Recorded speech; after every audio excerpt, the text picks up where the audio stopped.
Programa ADV Jus. Oferecimento Qualisystem Informática. Automação e serviços para a área do direito. 3234-2720. Olá, estamos chegando com mais um novo programa, mais um ADV Jus TV. E já começo agradecendo a você que me acompanha sempre aqui através da TV RP Canal 9 da NET, através das redes sociais, do Face, do Instagram e também através do nosso site que é o advjus.net. Muito obrigado pela companhia de sempre. Hoje, com imensa satisfação, nós estamos recebendo aqui em nosso ADV Jus TV o Dr. Ricardo Salles. O Dr. Ricardo de Pádua Salles é meu colega advogado, mestre em Direito e associado à banca Navarro Salles e Castro, daqui mesmo de Ribeirão Preto. Ele integra a Comissão de Direito Urbanístico da 12ª Subseção. A nossa pauta de hoje, Direito Educacional no Brasil, uma visão globalizada. Muito legal! O ADV Jus já está no ar, seja bem-vindo! Fique aqui!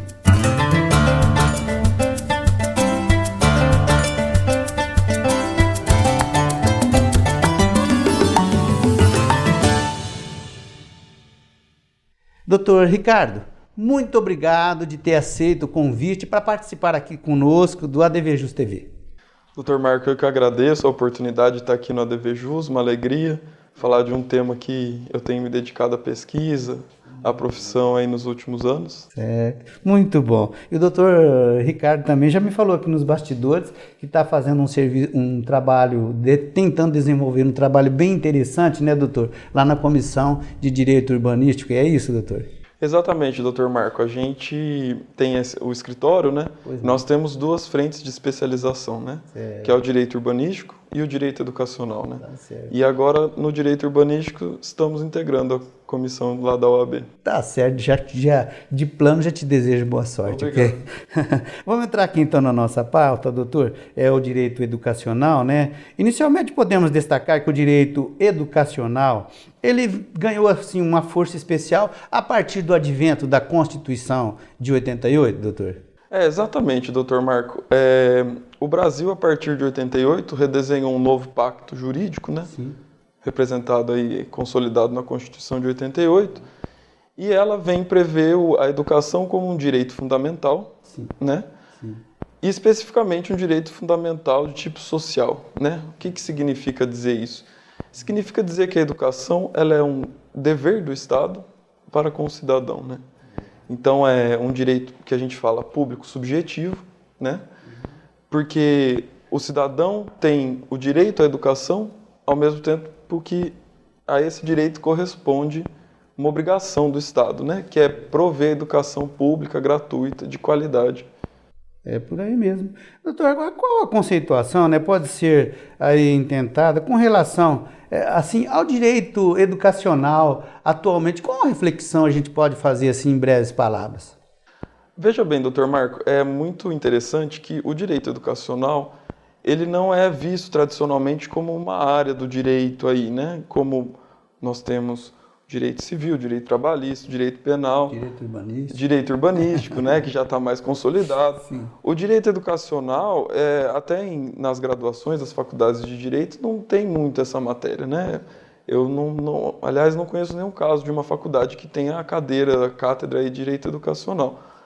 Mas veja que é interessante porque é um conjunto de legislação extremamente complexo, né, que vai desde lá da Constituição de princípios fundamentais, de direitos fundamentais, até aqui legislações municipais, decretos municipais, né, passando aí por LDB, né, que é a Lei de Diretrizes e Bases da Educação Nacional. Então veja que é um assunto muito complexo que envolve todos os entes federados, né, União, Estados, Distrito Federal, municípios.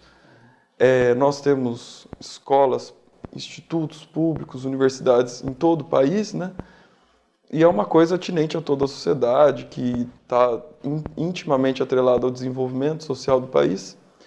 E só a partir mais ou menos dos anos 70, mas principalmente depois do advento da Constituição, é que o direito educacional vem se consolidando como uma matéria autônoma, até academicamente, e com uma atuação também profissional maior aí, né? Importantíssimo, né, doutor? Agora, assim, competência constitucional, né, na educação, como que nós estamos aí? Doutor, a Constituição ela traz dois tipos de competência, né? Nós temos a competência legislativa, que é a competência de iniciativa legal, né? De propor leis e criar novas leis, né? Sim. E nós temos a competência material, que vem a ser justamente a competência que tem os entes federados de oferecer os serviços públicos, né? Então seria a competência em relação às políticas públicas educacionais, né? No tema da competência legislativa, normativa, nós temos uma divisão nas três esferas da federação, né? Então a União tem as suas competências, seria editar as normas de diretrizes e bases da educação nacional. Então uma função mais integrativa da União, né? Como por exemplo, nós podemos fazer um paralelo aqui com o direito civil ou com o direito penal, né? Que os códigos, as codificações são federais. E os estados e os municípios, né, o Distrito Federal e os municípios, têm as suas competências nos seus níveis, né? Então, para organizar os seus sistemas de ensino estaduais e municipais. Agora, doutor, estudos apontam aí, né, estudos até certo ponto recentes, né, dão conta que 60 ou 65 milhões de estudantes perambulam aí pelo nosso Brasil afora, né? E nós temos aí um pouco mais de 2 milhões de profissionais que trabalham na área da educação, não professores, profissionais da área da educação. Aí também temos um déficit que é bem prejudicial. Exatamente, doutor Marco. Aqui, especialmente nos municípios, nós notamos esse déficit, né? Talvez por uma questão do nosso pacto federativo, de o município ser, vamos dizer aí, de uma maneira genérica, mais hipossuficiente em suas contas, né? Então, nas redes municipais existe um déficit muito grande de professores, de profissionais de educação. Para a gente ter uma noção, em Ribeirão Preto, que é uma cidade de cerca de 700 mil habitantes, nós temos mais de 2 mil professores na rede pública de ensino. E ainda assim tem a falta de professores. Quem conhece a realidade das escolas sabe que muitas vezes uma aula, uma reposição de aula, uma turma fica sem professor, né? E não ter um professor é a mesma coisa que não ofertar o serviço, né? Acaba caindo Isso é recorrente. É muito recorrente.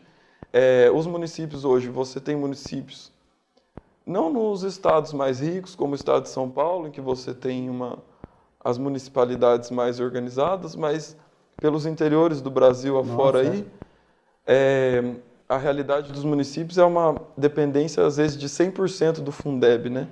Que é o Fundo Nacional para a Educação Básica, de Desenvolvimento da Educação Básica. Então, você tem municípios que dependem 100% desse fundo, do Fundeb, e ele expira agora em 2020, que ele foi um fundo criado por 10 anos, né? Um fundo com um prazo decadencial, e ele se encerra agora em 2020. E para alguns municípios, se não houver a renovação do Fundeb, vai ser um verdadeiro caos, principalmente infraestrutura, contratação de professores, né? Nós esperamos o juízo aí das autoridades, né, doutor? Agora, o que pode ser dito, essa é uma questão um pouquinho mais técnica, né? O que pode ser dito sobre educação como direito social, princípios e valores presentes? Veja, doutor Marco, na Constituição, então, nós temos no artigo 6º a educação como um direito social, depois no artigo 7º, quando vem tratando lá do salário mínimo, a educação está inclusa em um dos itens básicos, né? Ao lado de moradia, alimentação, outros itens básicos, né? Para a vida do cidadão. E a partir do artigo 205, a Constituição vem lá com a ordem social, né? E vem com a parte da educação a partir do artigo 205. E lá nós temos alguns princípios e valores, né? Eu destacaria aqui para o senhor a igualdade de acesso como o primeiro princípio, né? Então, todos os brasileiros, independentemente da origem, da classe social, né? Essa é uma ideia que vem muito forte lá em 88 na Constituição. A igualdade de acesso tem que ser igual a todos, né?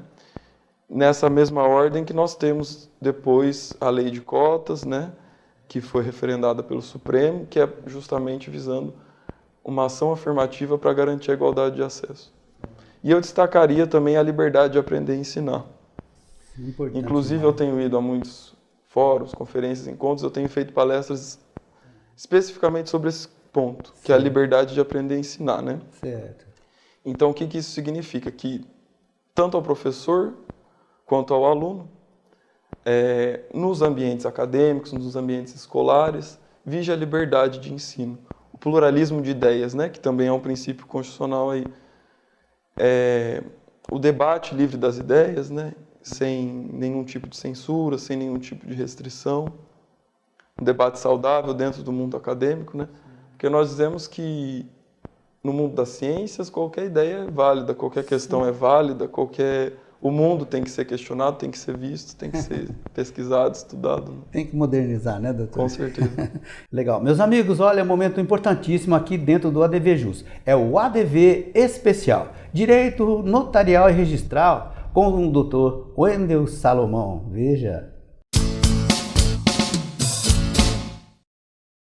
Olá, amigos do ADV Jus. Hoje vou falar de cessão de direitos hereditários e renúncia da herança à incidência de impostos. O direito à herança está previsto no artigo 5º da Constituição Federal, classificado como um dos direitos e garantias fundamentais. E o Código Civil prevê as formas de dispor desse direito, seja por meio da aceitação, da cessão ou da renúncia, bastando a simples declaração escrita ou realização de atos característicos de herdeiro, conferida pelo artigo 1805 do Código Civil, classificados como aceitação de forma expressa ou tácita, respectivamente. Todavia, a hipótese de dispensa da herança por parte de herdeiro, legítimo ou testamentário, que pode ser perfectibilizada pelo Instituto da Cessão de Direitos Hereditários ou da renúncia da herança.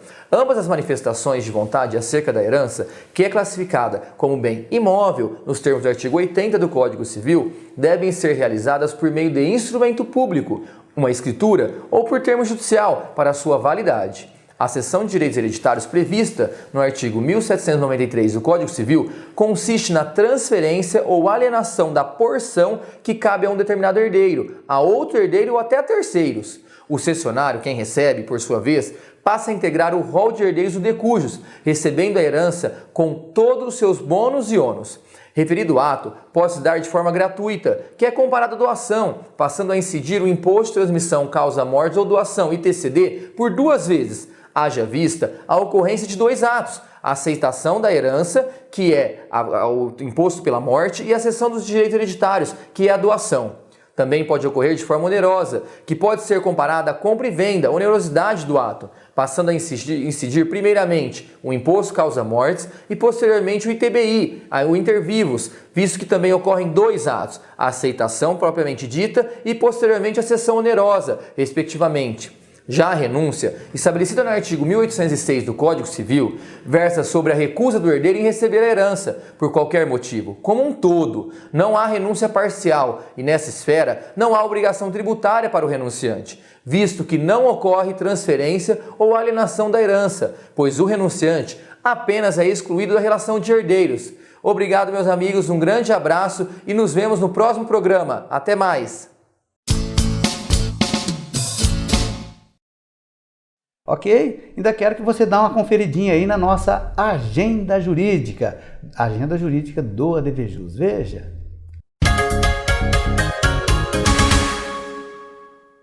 A agenda jurídica do ADV Jus TV faz o seguinte destaque. Estão abertas as inscrições para o curso na ESA Ribeirão Preto. Fundamentos do Direito Educacional Brasileiro. Professores Dr. André Castro e Dr. Ricardo de Pádua Salles. Tem previsão para início dia 3 de outubro próximo, com o término dia 31 do mesmo mês. O horário das 19 às 22 horas, toda quinta-feira, na sede da Advocacia aqui de Ribeirão Preto, curso da ESA. Todos convidados, inscrevam-se! Intervalinho agora no ADV Jus, que vai voltar já já com o Dr. Ricardo Salles. Aguarde, por favor.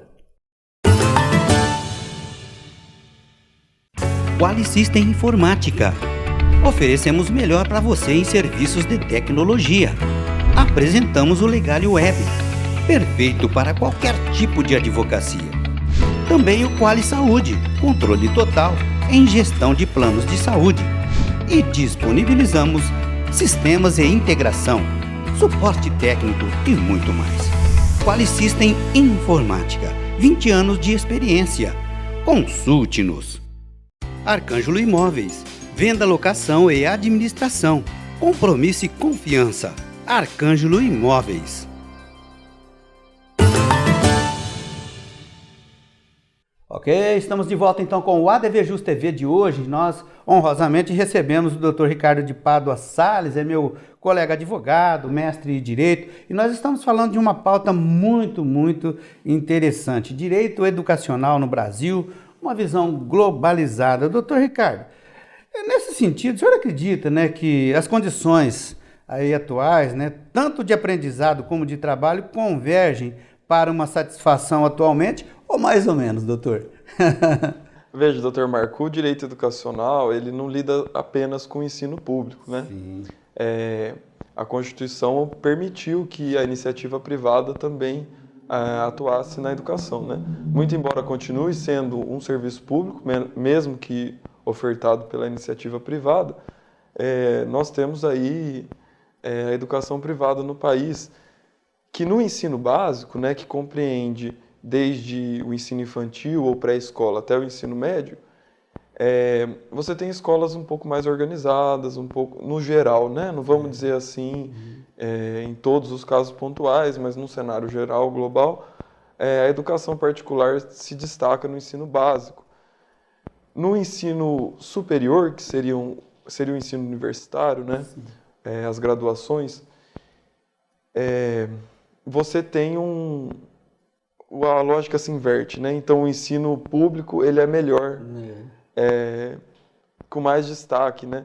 Claro que temos faculdades e universidades já estão praticamente no mesmo nível, né? Particulares excelentes, não é isso que não é questionar, né, essas instituições, mas principalmente a parte de pesquisa, né? Sim. Que é desenvolvida aí num montante de cerca de 90%, 95% por instituições públicas, né? Pelas universidades públicas brasileiras, né? Então, o que eu diria para o senhor em relação a essa pergunta? Eu acho que no ensino superior, a educação pública tem atendido bastante, muito embora nós ainda precisemos de uma ampliação da oferta, das vagas, né? Das políticas de permanência, para as pessoas que não têm condição, às vezes, de sair da sua cidade para estudar numa faculdade em outra cidade.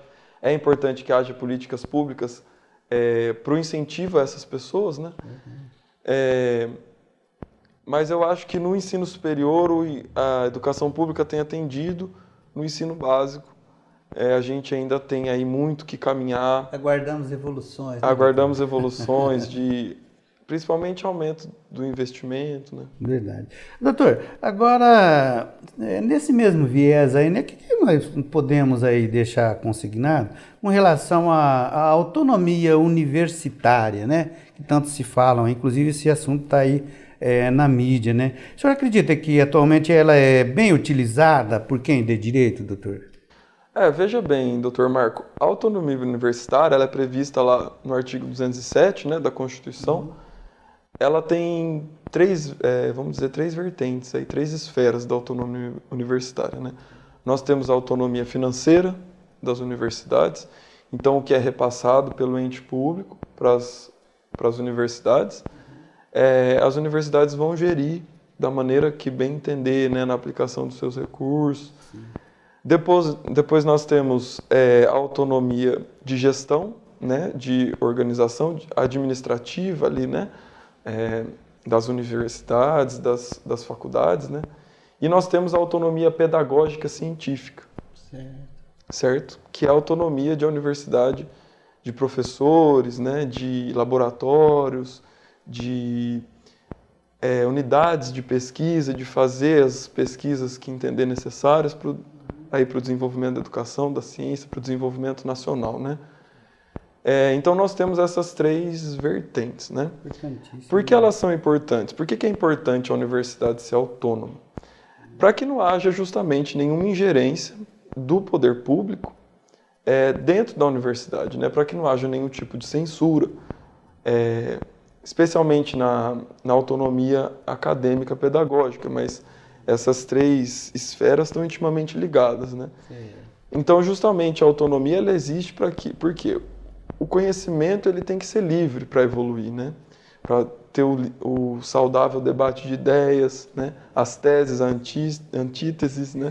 E as conclusões. Então, isso é importante, né? Para preservar esse verdadeiro patrimônio que são as universidades públicas brasileiras. Um dos críticos aí da antítese é o atual ministro lá da Educação, né? Doutor, agora, falar um pouquinho a respeito da contribuição da doutrina, né? Você acha que tem sido razoável, né? Ou, assim, nós carecemos de novos autores, de obras e trabalhos científicos ainda voltados para esta área? Veja bem, como eu falei para o senhor lá no começo, né? O direito educacional é uma área que a gente recente, né? É recente na academia, né? Nas pesquisas. Ainda precisa evoluir, doutor. Nós temos que evoluir muito ainda. Eu defendo muito no âmbito da graduação, do ensino do direito no Brasil, de ter a matéria de direito educacional como obrigatória para que toda essa amplitude de temas, de ideias, tanto em termos de legislação quanto também de políticas públicas, que isso tudo possa vir para a formação, né, do profissional hoje do direito. Eu acho que é extremamente importante. E também seria interessante maior incentivo da pesquisa, né, dessa área. O ente público precisaria também olhar com um pouco mais de profissionalismo, né, doutor? Porque a gente vê que, apesar daquela previsão legal de aplicação de verbas públicas na esfera educacional, seja lá em que nível for, ela está aquém do que realmente é necessário ou daquilo que a gente se espera, não é isso?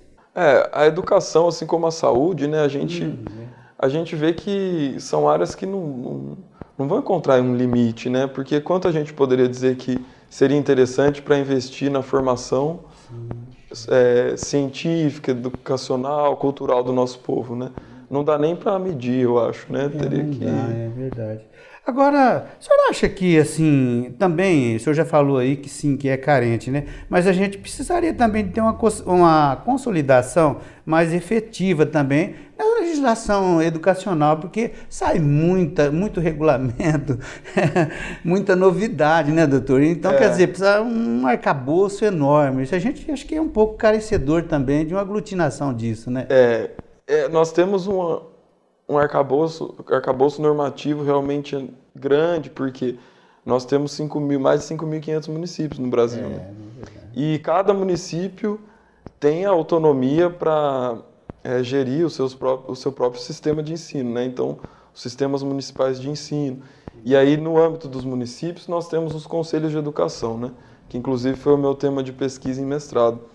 E os próprios conselhos de educação, que são instituições abertas, né, à participação da população, esses conselhos também podem emitir suas normativas, suas regulamentações.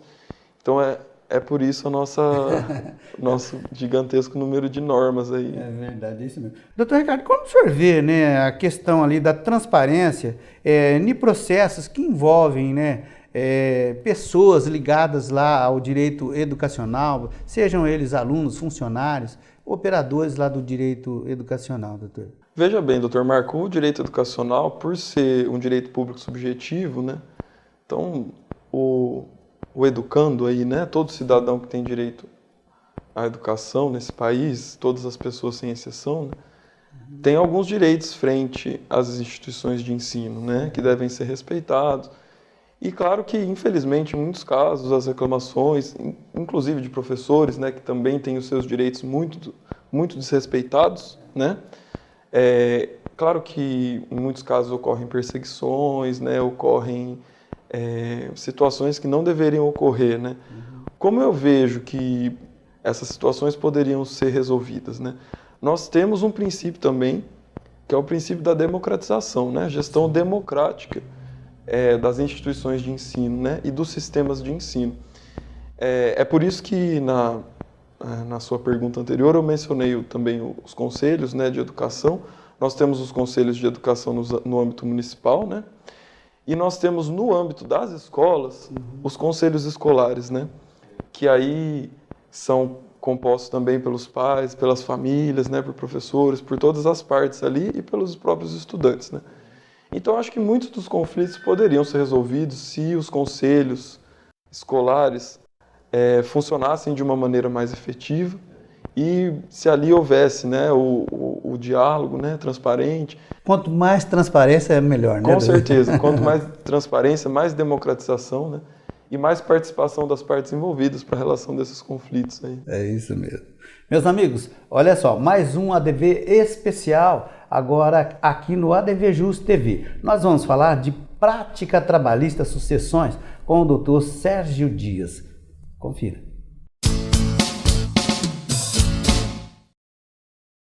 Olá, amigos do ADV Jus. Hoje vamos falar com vocês a respeito do assédio moral e a ação de indenização por danos morais. Você sabe o que é assédio moral? Assédio moral é aquela conduta onde o empregador ou o superior hierárquico ou mesmo os colegas de trabalho impõem a um funcionário condutas que prejudicam a sua integridade moral, sejam com brincadeiras jocosas, apelidos ou condutas de opressão, como por exemplo a exigência de metas de uma forma contundente e impositiva. Quando o trabalhador se sente prejudicado, ele se sente humilhado, a Constituição Federal assegura no seu artigo 5º, inciso 10, o direito à integridade moral e o direito à sua integridade, à sua honra e à sua imagem, sendo possível a reparação pelos danos materiais e morais. E neste caso, vale a pena ingressar com a ação trabalhista pedindo a reparação de danos? Vale lembrar que essa ação tem dupla finalidade. Uma delas é o caráter educativo, para que o empregador não cometa mais esse tipo de procedimento e impeça que os seus funcionários ou subordinados o façam assim. É a obrigação do empregador responder pela integridade do ambiente de trabalho. Tudo é responsabilidade dele. E de outro lado, ao empregado, cabe a reparação pelos danos morais que ele suportou, aquilo que reflete na sua alma, no seu espírito, que tira a sua paz interior. E de quanto será essa indenização? A CLT, na reforma trabalhista, trouxe algumas regras limitando o valor das indenizações. Elas podem variar de 5 a 10 salários referência, considerando a gradação hoje estabelecida na CLT. O salário referência seria o próprio salário do empregador. Existe uma discussão sobre a legalidade, pois a honra de um empregado é exatamente igual a de qualquer outro, não podendo haver a diferença por questões de salário. Desta forma, você deverá ingressar com a ação trabalhista, se assim o desejar, não pelo valor exclusivamente, mas sabendo que aquilo terá um caráter punitivo e educativo à empresa para que outros funcionários não passem pela mesma situação. E terá uma reparação em dinheiro para compensar os dissabores que você passou. E é isso, ficamos por aqui hoje e até a próxima. Ok, muito obrigado, doutor. Meus amigos, nós estamos no finalzinho do nosso ADV Jus TV de hoje. Chegamos naquele instante em que eu costumo dizer aqui, gosto muito, é o momento divino, veja. Vinho Zucard Q Malbec 2016. Vinho tinto de cor profunda, chegando a tons azulados. O seu aroma é intenso, de frutas vermelhas e flores, como a rosa e violeta, além de toques de ervas.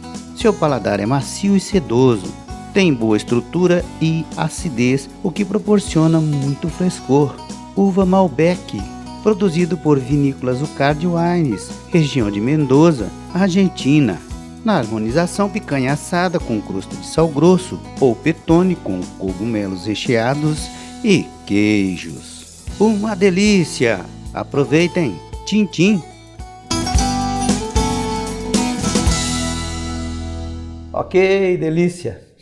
Olha, eu falei hoje com o meu colega advogado, o Dr. Ricardo Salles. O Dr. Ricardo Salles é advogado, é também mestre em Direito. Nós falamos de Direito Educacional. Eu quero agradecer demais sua presença comigo hoje no programa. Obrigado por estar aqui comigo. Quero que você seja portador de um abraço lá para o Dr. André, para a doutora Júlia, ok? Eu que agradeço pela oportunidade, Dr. Marco. Muito obrigado. Tá certo. Olha, meus amigos, vocês podem rever este programa novamente com o Dr. Ricardo. Eu realmente recomendo, é só vocês acessarem o nosso site. É o advjus.net, ok? Inscreva-se em nosso canal do YouTube e tenha acesso a todo o conteúdo do nosso portal. É youtube.com/advjusnet.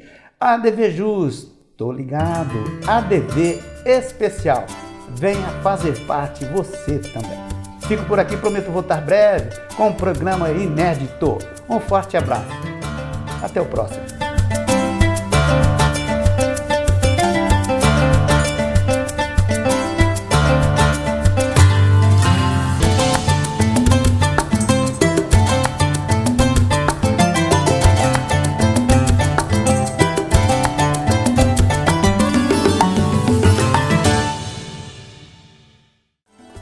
Programa ADVJus. Oferecimento Qualisystem Informática.